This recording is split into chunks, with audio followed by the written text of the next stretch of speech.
like that. We've got Ryan from Battery World here.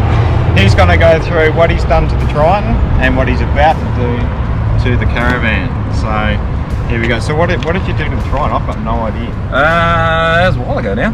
We ran a Redarc BCDC 1225 DC charger, 100 amp AGM battery from memory, Redarc isolator for your fridge system and your breakaway system in there, and a few sockets in the back from memory. Yeah, just the red Anderson, the grey Anderson, yeah, the 12-pin dual battery.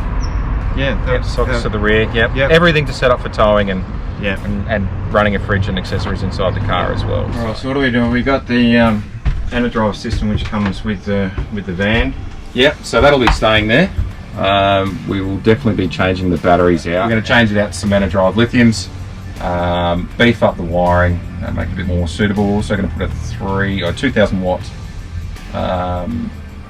inverter in here as well, so you can run a few more things off grid, especially with the kids and that around.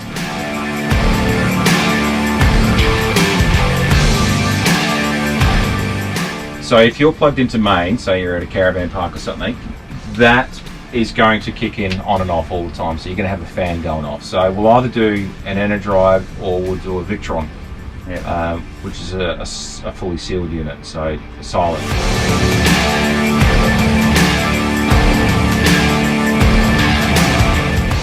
So where are you thinking about installing the 2000 watt inverter?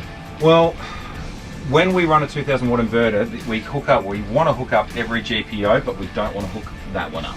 All right, otherwise you're going to have a system that's just going to be failing. The Enerdrive, or the inverter will keep trying to charge the batteries, which the batteries are powering the inverter, which is powering the charger, and it just doesn't work. So we will have a look at your GPO and your relay systems in there. Get a spark in, do the final connection and do a COC on that. Certificate of compliance. Yep.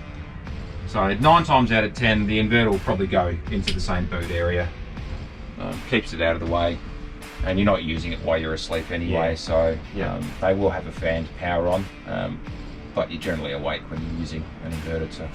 And we can obviously switch the inverter on and off. Yep, a little remote switch with them, so that can go anywhere in this area. So you've got cable entry point there anyway, so we can obviously this cable's getting in there and out there somewhere, so you must have some GPOs in there maybe for charging phones and that, so we do. We'll have a look at that. They're all little things that we decide on the day when we start running cables and those sort of things. That's easy enough. Beautiful. And then we'll run another cable somewhere for your solar blanket. Just to add on to a little bit extra power if you want. If you park under a tree and the panels on the roof aren't getting enough. And obviously we don't need the regulator. No regulator For that because it goes straight through the Enerdrive system. So it gives you a bit of a freebie, so you can park under a tree, get a bit of shade, and run your blanket out instead of relying on the panels on the roof. Because what we've got on the roof is 2 150s at the moment. So and it's a catch-22. You either park out in full sun, which you get a great charge, but your van's twice as hot as what it normally is. Well that's it. At least the solar blanket, I've got a fair bit of cord on me. You just pop it out in the sun and that's it.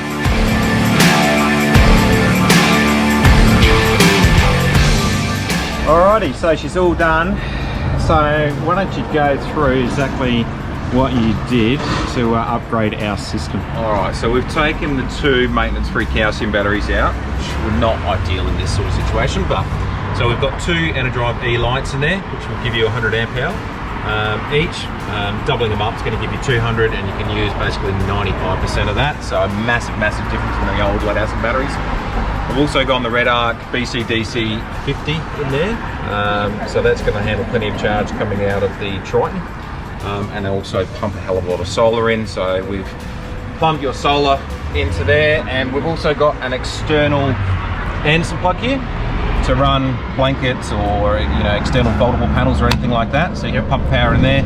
And we just tidied up the factory Anderson plug and put it in its own little cover as well. Lovely. And we've kept all your main fuses, a few of your bigger fuses up in here, so it's all accessible in the one spot. You're not going hunting everywhere for it. And that just makes life a lot easier if you're ever troubleshooting anything. Beautiful.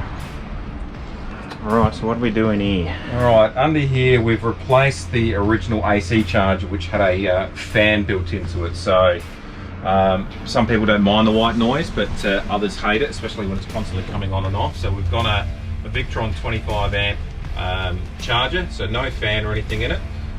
Fully Bluetooth, so you can modify and change your algorithms or your charge rating just through your phone.